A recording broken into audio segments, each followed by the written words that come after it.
The views and opinions expressed on the following program are those of the host and guests and do not necessarily represent those of any organization, including One Generation Away.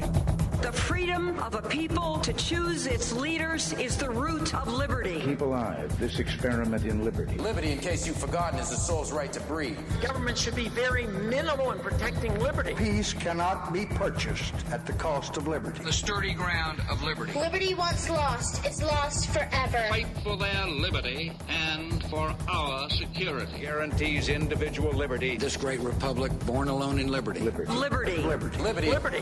Liberty. Liberty. Liberty. Just how much do you want liberty?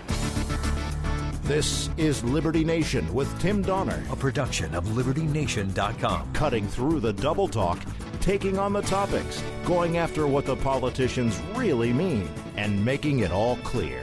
For your freedom and your liberty. Liberty Nation with Tim Donner. America and the world hit the pause button. When and how will we hit play again? Welcome back into Liberty Nation Radio, a production of LibertyNation.com and heard from coast to coast on the Radio America Network. The travel ban from Europe takes effect. Gatherings all over the nation and the world are canceled. The NBA, NHL, Major League Baseball, and most shockingly, the NCAA basketball tournament fall victim to the new cancel culture as America recedes into itself. How will we deal with this? How, if at all, does this compare to 9/11? How will President Trump handle the transition from his message of peace and prosperity to an almost wartime footing? We'll consider these questions and more. And with Joe Biden now the presumed Democratic presidential nominee, how will his speech exploiting this public health crisis and trashing the president be received by the American people? Plus, LibertyNation.com legal affairs editor Scott Cosenza joins us for Talkin' Liberty. We kick things off by bringing in the head honchos at LibertyNation.com, editor-in-chief Leesa K. Donner, and managing editor Mark Angelides to help us make sense of how the world has changed just since our last show a week ago. So, Leesa, let's start with you. Is the media serving a useful purpose in all this, or are they willfully, for the sake of ratings or trying to weaken Trump, driving the panic which led to the travel ban and these decisions by major sports organizations to take unprecedented steps to shut down their seasons and tournaments? Well, you know, as you are wont to say, this is not a but an and. I think both, but they are hyping it a little bit too much. And let me give you a clue about how that happens. For instance, when, as you know, I was an anchor, a reporter, and a producer in television newsrooms for over a dozen years, many moons ago. And basically, what happens is when you're running B-roll, which are the pictures that go with the person talking, if you don't have what you want, you kind of fake it a little bit. And I saw that on Fox this morning. It was really funny. They were talking about, you know, in America, this is what's happening. You got pictures of New York, and then sandwiched in between was clearly a picture of China. And it was all these people with masks. There was a Caucasian woman in the front. So it was a good head fake. But in other words, it basically sent a message that there are people in America running around with masks on their face, which we know is not happening, at least yet. Well, I mean, the media certainly can be accused of contributing to the panic, and, you know, they have to concern themselves with ratings above all else, it seems like. But, Mark, let's bring you in here, Mark Angelides. How would you compare the response of the U.S., the EU, individual European nations, and, of course, ground zero for this COVID-19, China? Hey, Tim. Well, to be honest, the American response is a very strong one, possibly a little too late, but it's certainly a strong move. Now, the EU's responded to Donald Trump's banning of flights coming in from the EU by saying that they weren't consulted. Or they didn't have any input into this, which really smacks of the core of the EU, where they expect to be involved in absolutely every decision. But if we look at around the world, you've got countries, for example, Russia, Singapore, and India, all of whom closed the borders immediately, and have had very, very limited cases reported. And I don't believe there's been any deaths in those countries. And that was a good response to do. And of course, the US now has shut down from a lot of travel from a lot of places. It's very good. It's a very smart move. Unfortunately, the EU, with one of its core principles being the freedom of movement, which is beholden within the Schengen Agreement, which is open borders, what's happening is we're seeing one country after the other just have a ridiculous amount of cases because they can't control who's coming in. People are fleeing from hot spots and they're just going into another country because there are no border protections. Let me follow up on one thing you just said. You said it was a good response by the U.S., but too late. In what sense was it too late, and what effect is that likely to have down the line? Well, as I say, with Russia, Singapore, and India, it was quite literally as soon as they realized what was happening, that they shut the borders to areas where there are infections, and that's kept the infection rates down. Now, doing it a little bit later, like the US has done, that means that many cases have already come into the country. Now, I like to put the analogy on this that if your bath is overflowing, you turn off the tap first, and then you pull the plug. So by shutting down the travel, that's turning off the faucet. So you're not just adding more and more. Now you've just got to deal with emptying the bathwater being obviously the case of infection. Okay, Leesa, now you and I have been talking over the last few days about how Americans will now be forced to hit the pause button and pull back from these big gatherings and sports events and spend more time with themselves and their families. How do you think the country will handle this most unexpected turn of events? I was just talking to our sociocultural correspondent Lorraine Silvitz about this. She's got her MSW, and this is fascinating. Are we going to be sitting around playing Scrabble and cards again, sort of like it's the early 20th century, or are we headed for divorce court? Because now we have to stare at each other and we don't have anything to take up our time. So I think this is going to be a fascinating opportunity. I think we're going to learn a lot about our culture and about each other. Does this mean dysfunctional families will rage dysfunctionally, or will they use this as an opportunity to kind of come together again? I think it's a fascinating sociocultural experiment. We're just at the beginning of it, so we shall see. But I do think, in a way, it might be healthy for us to have to deal with each other a little more, and rather than going to the local basketball game. Mark, I was thinking about this happening in 2020 as opposed to, say, 20 or certainly 30 years ago, where we did not have the internet. We didn't have computers. And now a lot of people can adapt to these circumstances by working from home and still being productive.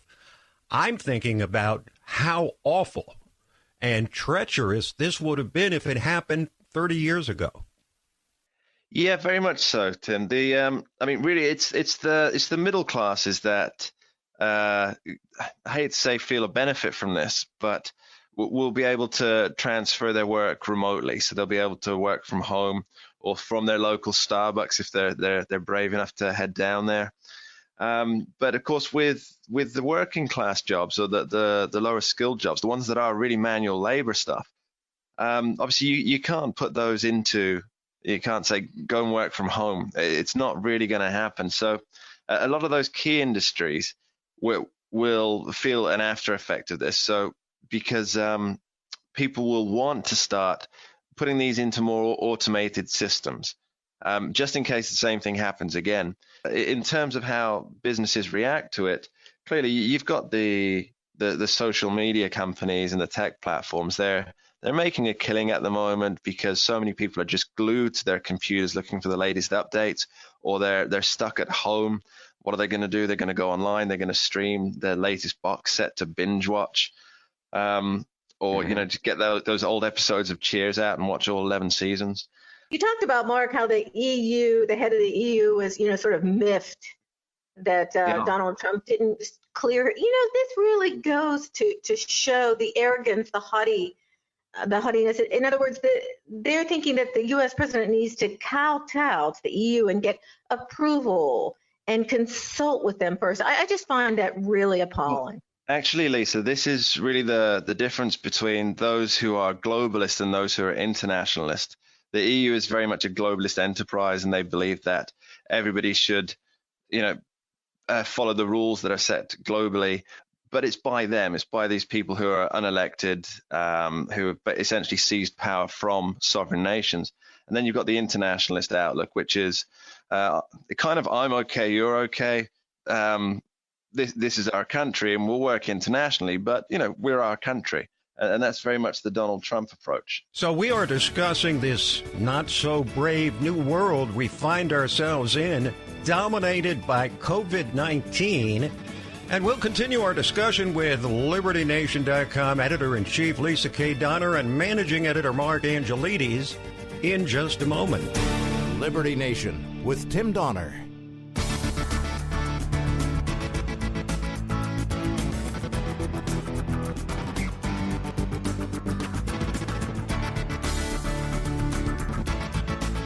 We believe that all men are entitled to the blessings of liberty.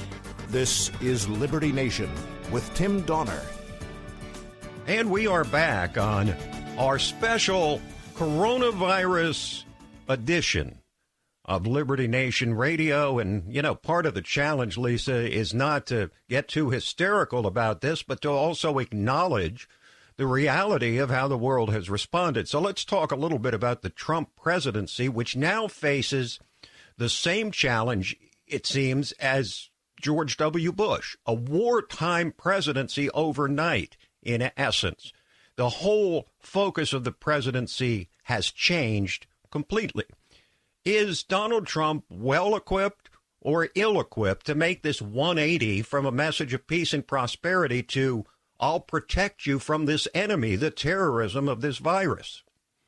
Well, the Democrats have been hitting him left, right, and loose on this topic. But I thought he did a good job from the Oval Office. I don't remember actually seeing Trump do too many addresses from the Oval Office. So I found that very interesting. I thought he did a very good job, not trying to ratchet up the fear and ratchet up the panic. And, that is the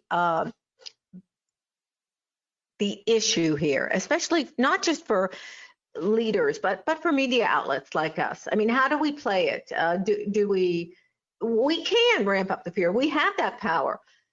And we are living in a litigious society. Let's face it. If we had tort reform, and it has to be state law, 50 tort reforms, I wonder if the NBA, the NHL, and the MLB would be covering their butts like this. I think the same thing that leads to frustration packaging, where you can't open a bottle anymore, is what's leading to this. I don't think it's that Americans are chicken. I think what's happening is that we have allowed this litigious society to roam and reign free. And this is where we are. A movie theater that's sued by somebody who gets coronavirus, well, that could shut them down. So they're just being proactive about it. I think it all goes back to tort reform and a litigious society. Well, excellent points, Leesa. And looking at the broader political ramifications of this, Mark, people don't generally change leaders in the midst of a crisis, especially one not of that leader's making. Of course, George W. Bush didn't face the voters for more than 3 years after 9/11 when his presidency changed overnight. Trump has 8 months until this election. Is this analogy of a wartime presidency an apt one or overly dramatic? As an analogy, it works perfectly because what you're facing is a crisis that threatens the country to some degree or another.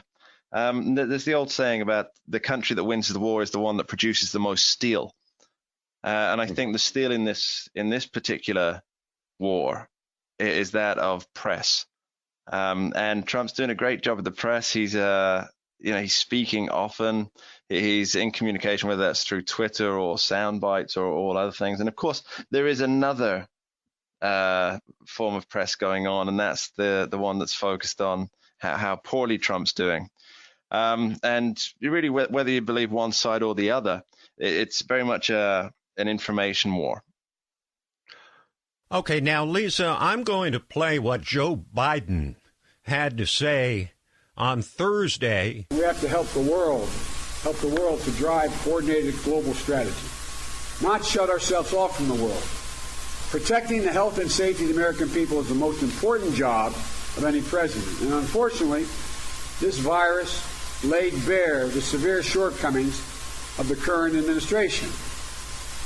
Public fears are being compounded by pervasive lack of trust in this president, fueled by adversarial relationships with the truth that he continues to have. Our government's ability to respond effectively has been undermined by hollowing out our agencies and disparagement of science. So, Leesa, I had a visceral reaction to that, to Biden exploiting a public health crisis for naked political purpose. Made me angry, very angry. I told you about it yesterday. Is this smart politics by the aging Joe Biden to make people think that Trump can't handle the crisis, that he's going to lie to the American people about it, can't protect them from this threat? Look, the Democrats have one singular problem, and that's voter turnout. So what they're going to do between now and November is to try to rally their base, marshal their forces. That's what this is about. I think it's plain and simple. I heard his comment. It didn't surprise me. It didn't make me angry. It was just kind of par for the course, in my opinion. I don't think it's going to work. I think trying to divide the country at a time like this isn't an effective political strategy. That's my opinion. Mm-hmm. But I know why they're doing it. It's all about marshaling their forces, gathering their base, and hoping for a really high voter turnout, because that's what they need. Well, with all we've been through in the last 3 years with Russia collusion in the Ukraine and impeachment and Stormy Daniels and Comey and everything else, when I heard that statement from Biden yesterday, I thought this was the worst attack that they had made on him in his entire presidency, because it's totally unjustified, because he's done nothing wrong. But they thought that he invented the COVID-19 and is delighting in its spread, as I wrote in a piece on LibertyNation.com on Friday morning. Now, Mark, how concerned should we be by the precipitous drop in the stock market and world markets? Some say Armageddon is just around the corner. Others say when this is over, the markets will rebound like never before. What's your sense of it? I would go with the latter on this one, Tim. I think there is going to be some tough times ahead. And it's really a question of people, because nobody actually loses money on stocks until they sell them. Remember, you hang on to them and then you ride it through. But what's happening is there's so much stimulus being put aside for this to go into the economy. That's putting money into people's pockets. That's putting into infrastructure projects. It's doing all sorts of things, all the things that build an economy. So what's going to happen is once all of this is over, there's all this liquidity running around in the systems, all this grease on the cogs of commerce. And I really think there's going to be a massive rally. Leesa K. Donner, thanks for joining us. Thank you, Tim. And thank you, Mark Angelides from the UK. My pleasure. Okay, we've talked this through. We'll take a quick break, then come back and talk about how Joe Biden and the Democrats can run, but they can't hide. Liberty Nation with Tim Donner.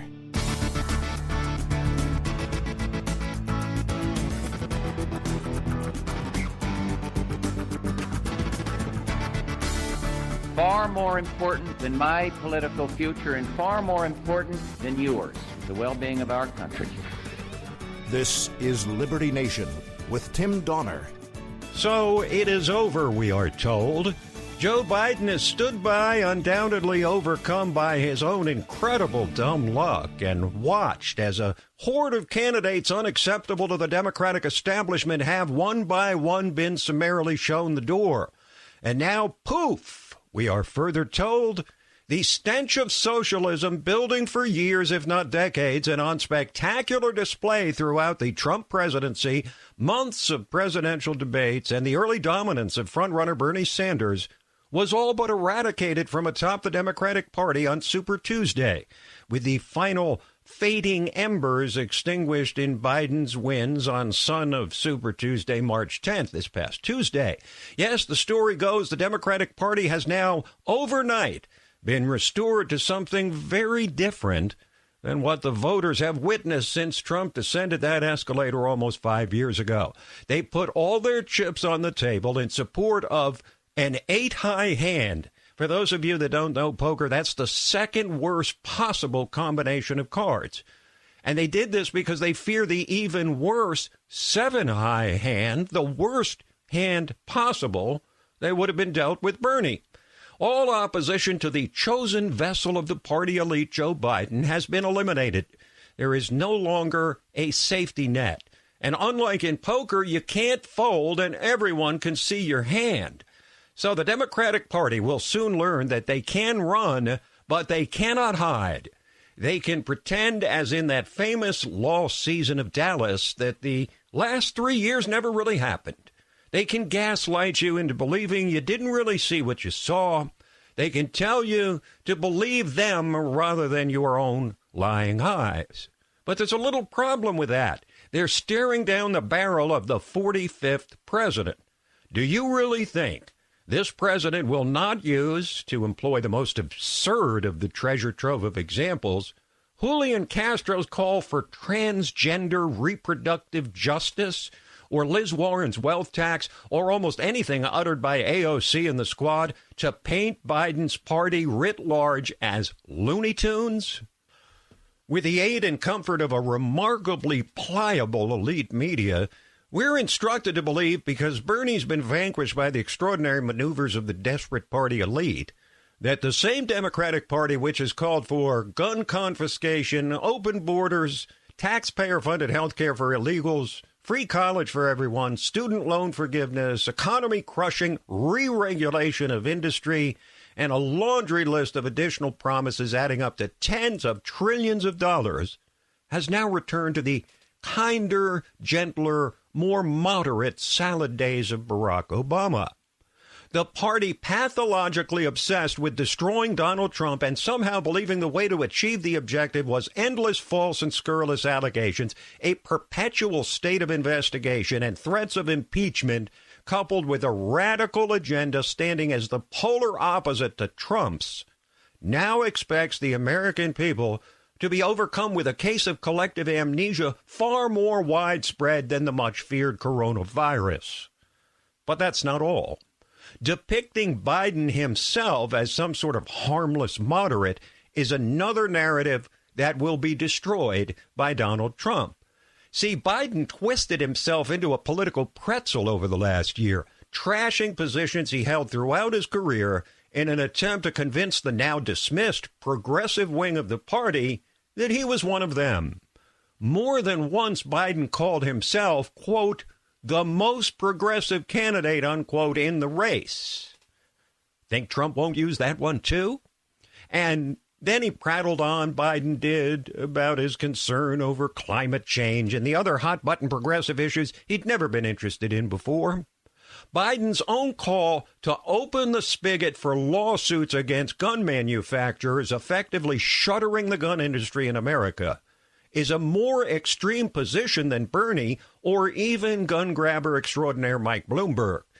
And how about Biden's newly minted czar of gun confiscation, Beto O'Rourke? Could there possibly be a better lightning rod for Trump to exploit? And then there's the smoking gun, or watershed moment, if you will, which might convict Biden in the minds of voters. It was the moment when he, just like the rest of the radical field of candidates, raised his hand in favor of free, taxpayer-funded health care for illegal immigrants. Yes, Biden's last year of pandering his veneer of moderation while bowing to every whimsical notion of the far left will enable his opponents, like Trump and everyone else, to seamlessly project the former vice president as confused at best, a sellout at worst, and most certainly a textbook career politician. And then, of course, There's a little matter of his cognitive dysfunction leading to the obvious question of just how or whether he would actually be able to function in the most difficult job in the world. But even putting aside the avalanche of gaffes and memory lapses and confrontations with voters and other disturbing signs of a man clearly in decline, if you look beyond the surface, you can see that Joe Biden agrees with Bernie Sanders far more than he disagrees. Both of them have come out in support of universal health care, $15 minimum wage, raising taxes on the wealthy, forgiving student debt, underwriting college costs, and drastic action on climate change. Biden may truly believe in a more incremental approach, but now the ample evidence of his months of rebranding as a progressive is there for all, including Trump, to see. Old Uncle Joe has caught yet another break with the coronavirus shutting down a growing number of public events, of course, providing plausible justification for why he will follow a limited campaign schedule. Hey, if the NBA, the NCAA basketball tournament, MLB, NHL are shut down, then I can't interact with the public either. But this viral impact won't last forever, and neither will Biden's ability to just explain away the truncated speeches and limited media availabilities his staff have openly admitted are central to containing his cognitive deficits. But he can still read a teleprompter, as he did Thursday, in shamelessly exploiting the virus for political purposes by unleashing a naked, vicious political attack on Trump, acting as if the president invented the virus in the White House and delights in its spread, serving only to further disquiet a people already dealing with ample uncertainty and fear. So the next time you see the Sherpas at CNN or the New York Times guide you through the narrative of moderate Joe Biden and a Democratic Party which has finally regained its bearings and returned to its normal state of conventional liberalism, not to mention one that would never exploit a public health crisis, you need only think back to late February or the 3 entire years before it, when the collective face of the Democratic Party, carefully constructed by its most passionate patrons and now parroted by their chosen establishment nominee, was anything but moderate. And we'll be back with Talkin' Liberty. Liberty Nation with Tim Donner. Exhausted by all the fake news? On LibertyNation.com's YouTube channel, facts and fresh, bold analysis are what you get without the leftist spin. Subscribe today to the LibertyNation.com YouTube channel, because truth is making a comeback.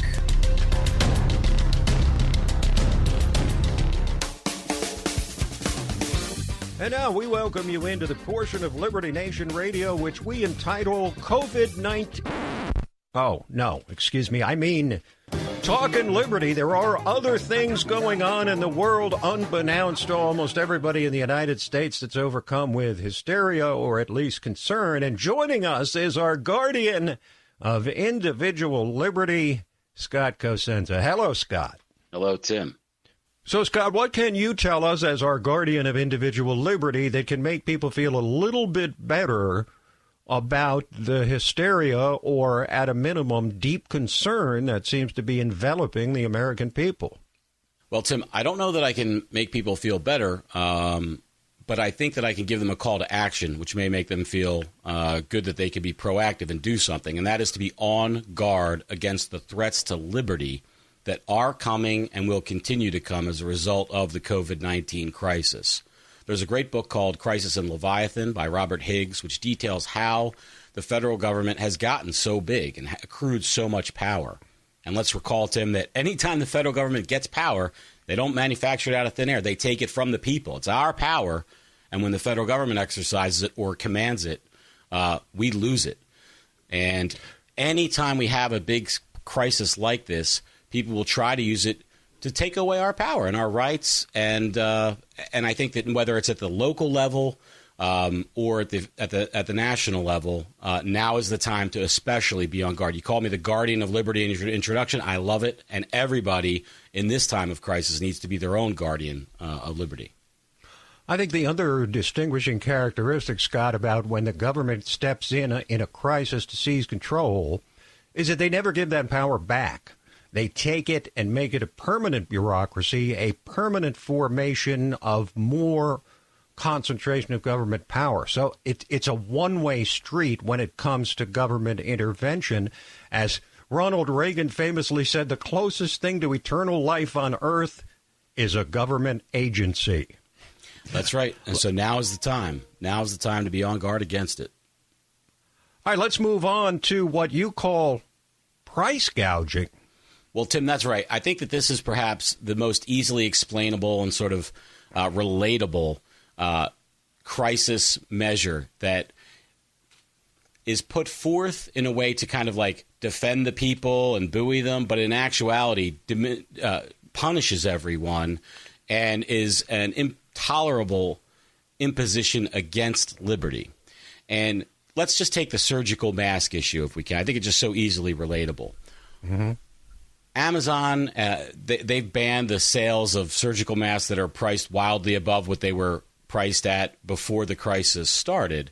And I think that, if you think about, let's say you had a manufacturing capacity to make surgical masks. Perhaps you made some other garment or item that was not related to that, but used some of the same components of it.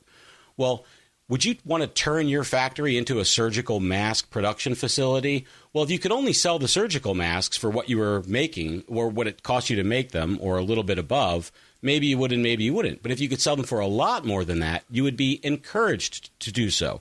And that's why price gouging actually benefits everyone, because what the world needs right now is more surgical masks.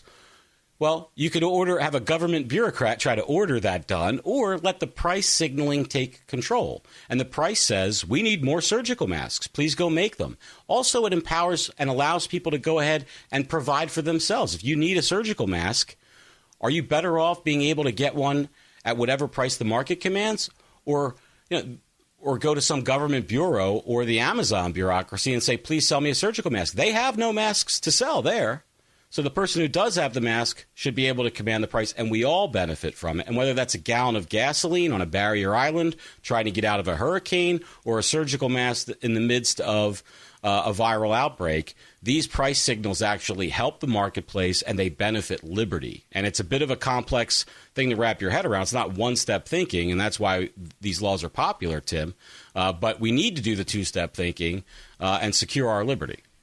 Now, what about Remain in Mexico? Staying for now, a Supreme Court case that Donald Trump finds very important to his, what many people call, radical immigration policies. So we recall the massive caravans that were drifting northward from Central America years ago with thousands of people. And basically what they would do is overwhelm the border, and they would apply for asylum. And while they were undergoing the application process and review, they were set loose in the United States. And as you might imagine, some significant number of those people never then showed up for their asylum hearings or anything, and are just now in the United States as illegal immigrants. Well, in order to put a stop to that, Tim, what the Trump administration did was they said they instituted a policy whereby those applicants had to stay in the country they were in before coming to the United States. They had to stay in Mexico, and they could issue their application at the border, but then they had to remain in Mexico. That's why the policy is called Remain in Mexico. All right, well, a bunch of activists sued and said that this violated the rights of those asylum applicants because they were subject to conditions in Mexico that were violent, not safe, use your preferred adjective to describe an intolerable. Not meeting American standards. That certainly, to be sure. Right. And a lower court judge, a district court judge, Tim, the judge that President Trump named, quote, Obama judge, right? We had that kerfuffle between him and the Chief Justice. Well, let me just intervene and parrot the words, quote the words of the Chief Justice. There are no Obama judges, right. Scott. There's no Trump judges. There's only judges concerned with the greater good of the American people. Well, Judge Tigar is the man's name, and he seems to be an Obama judge, Tim, because he instituted this international injunction against the United States government from going forward with this policy. It was then taken up to the Ninth Circuit Court of Appeals, and the Ninth Circuit said, we uphold the ruling, but we're going to trim it back a little bit and only make it relevant within the Ninth Circuit, mindful of recent Supreme Court decisions where justices have said these nationwide injunctions are getting out of hand. The problem is that for the administration is that the Ninth Circuit covers both California and Arizona, where there's significant border activity, as you might imagine. Well, the Trump administration went to the Supreme Court and said, please halt the implementation of this. So the Supreme Court did grant the request. They said, absolutely, the administration does not have to cease and desist its activities and can continue until the case is heard. All right, well, let's come back across the Mexican border to our state of Virginia, where, of course, the ongoing battle over guns and leftist politicians who want to take as many of them away as possible continues. Give us an update. Well, they have won some of the battles, Tim. I don't think they've won the war, but there are a number of troublesome anti-Second Amendment laws that have passed in Virginia that are waiting for the governor's signature. Among them, implementation of local controls for some gun control measures. And the reason why that's so odious to liberty is because it impinges upon the right to free travel. We can't have so many individual rules that may want a felon in one place and a law-abiding citizen in another. And guns are the only issue where that can be true in the commonweal. So, oh, the commonweal. Very, very nice. Not the Commonwealth. You're using the traditional Old English version of what most people know as a state, but is actually a commonwealth, actually a commonweal. Very impressive, Scott. Thank you, Tim. Okay, finally, Scott, Talking Liberty would not be complete in any given week without at least one story from the Golden State of California, where the DMV's rejection of allegedly offensive personalized license plate is being challenged in court. Tim, the affronts to free speech don't always come in the form of massive broadsides against our right to, clearly political speech. Sometimes it's in small areas that are also important because of the principles involved. And that's what this case presents, and that's why I bring it to the table today. California reserves the right to reject personalized license plates for messages they consider offensive. Now, the problem is that the individual examiner at the DMV's version of what's offensive has not been established in any law. It's totally random, and it's at a whim. So if you want to have a certain plate and you get a certain examiner on a certain day, it may pass or not. And that's not acceptable in a free society. And people do use these plates to deliver some message. There are ones, the current case brought by the Pacific Legal Foundation, I think, includes 4 or 5 different plaintiffs. And one of them wants to have the name of a band modified, which is not, by the way, a slur or anything like that, on their plate. Another one wants to have the word queer, and that person is, self-identifies as a gay, queer person. And to them, it's a celebration of their identity, not a denigration, for instance. So I think that the state has to be consistent with all of its speech regulations. And if they want to have a list of banned words, that may be appropriate. But to just leave it up to any given examiner on any given day is an imposition against free speech. Thank you, Scott. Thanks, Tim. This program, Liberty Nation Radio and LibertyNation.com's own podcasts, The Uprising, hosted by Scott and The Rabbit Hole. Politics and Prose, hosted by Mark Angelides, all available on demand at LibertyNation.com and from fine podcast providers everywhere. So that is it for this week, but we will be back at you next week, same time, same station. Till then, this is Tim Donner saying, stand up for liberty, and we'll see you next time on Liberty Nation Radio.